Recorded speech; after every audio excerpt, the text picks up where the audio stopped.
मित्रों, जीवन में सब कुछ करने के बाद भी प्रगति रुक जाती है। परिश्रम होता है किंतु परिवर्तन नहीं आता। हमें लगता है कि भाग्य साथ नहीं दे रहा, परंतु इसका एक रहस्य है जो श्राद्ध से जुड़ा है, और आज हम इसी विषय को समझेंगे। हम सबको विश्वास है कि यदि हम दूसरों से अधिक परिश्रम करेंगे, प्रत्येक कार्य को उत्तम ढंग से करेंगे, तो हमें अधिक फल प्राप्त होगा। परंतु सच्चाई यह है कि अनेक बार ऐसा नहीं होता। हम पूरा प्रयास करते हैं, फिर भी हमें अपेक्षा से कम फल मिलता है, और यही पीड़ा हमारे जीवन का सबसे बड़ा बोझ बन जाती है। किंतु इसका समाधान है, और यह कोई अंधविश्वास नहीं है, ये एक नियम है। जैसे विज्ञान के नियम होते हैं, वैसे ही जीवन और भाग्य के भी अपने ढांचे होते हैं, और ये ढांचे हमारे प्राचीन ग्रंथों, वेदों, महाभारत और रामायण में स्पष्ट लिखे हैं। सोचिए, जब महाभारत के दानवीर कर्ण और गंगापुत्र भीष्म जैसे महायोद्धा अपने पितृऋण के कारण मुक्त नहीं हो सके, तो हम और आप जैसे सामान्य मनुष्य उस ऋण के बिना संघर्ष से कैसे छुटकारा पाएंगे। महाभारत के दानवीर कर्ण संपूर्ण जगत में दान की मिसाल बने, किंतु जब अर्जुन ने कर्ण का वध किया, तब कर्ण स्वर्ग पहुंचे, उन्हें सब कुछ प्राप्त हुआ, सोना, चांदी, महल, ऐश्वर्य, किंतु एक वस्तु नहीं मिली, वह था खाने के लिए भोजन। कर्ण ने जब भगवान से प्रश्न किया, तब भगवान ने उत्तर दिया। भगवान ने कहा, तुमने सभी को दान दिया, किंतु अपने पितरों को कभी श्राद्ध नहीं दिया, इसीलिए तुम्हें भोजन नहीं मिल रहा।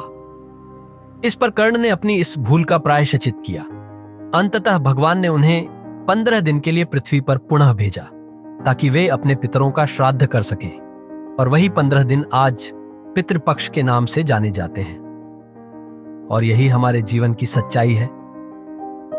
चाहे हमें कितनी भी वस्तुएं प्राप्त हों, भीतर कहीं ना कहीं एक कमी अवश्य रह जाती है। वही कमी मनुष्य को व्याकुल करती है, और यह कमी पितृ आरण से जुड़ी होती है।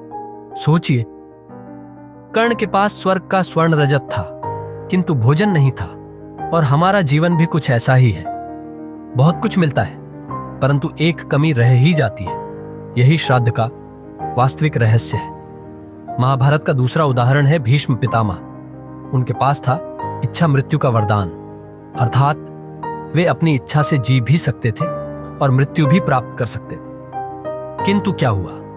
वे चाहकर भी अपने प्राण तब तक नहीं त्याग सके जब तक उनका पितृऋण और धर्म ऋण पूरा न हुआ। ये सारी बातें एक गहरा संदेश है। महाभारत जैसा महाकाव्य भी बताता है कि कोई भी शक्तिशाली व्यक्ति अपने पितरों को प्रसन्न किए बिना अधूरा है। यही कारण है कि आर्षि मुनि और साधक भी अपनी साधना प्रारंभ करने से पूर्व पितरों को संतुष्ट करते हैं। अब प्रश्न यह है, आप कैसे जानेंगे कि आपके जीवन में भी पितृदोष है या नहीं? यदि आपकी कुंडली में पितृदोष है, तो इसका अर्थ है कि आपके जीवन में पितरों का कोई आरण शेष है, और इसका उपाय अत्यंत सरल है। प्रतिदिन पितृस्तोत्र का पाठ करें, गौ, कुत्ते और कौवे को भोजन कराएं, और श्राद्ध के दिनों में अपने पितरों को स्मरण कर उनकी आत्मा को शांति दें।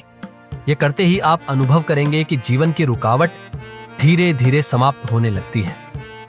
अतः मित्रों, वास्तविक समस्या परिश्रम की कमी नहीं है। वास्तविक बाधा है वह अदृश्य आरण, जिसे हम अपने पितरों से लेकर चलते हैं। श्राद्ध उस आरण को हल्का करने का एक दिव्य ढांचा है। हमारे जीवन में प्रत्येक कार्य के लिए 2 वस्तुएं आवश्यक हैं, परिश्रम और भाग्य। परिश्रम तो आप सभी करते ही हैं, किंतु यदि भाग्य साथ न हो, तो उस भाग्य को भी आप इन ढांचों के माध्यम से बदल सकते हैं। और ये ढांचे हमें वेदों और भगवान की घटनाओं से समझ आते हैं।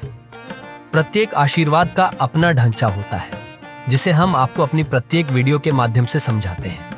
इसलिए इस वीडियो को लाइक करें, सब्सक्राइब करें और कमेंट में लिखें AUM पितृभ्यो नमः, ताकि आपके पितरों का आशीर्वाद सदा आपके साथ रहे।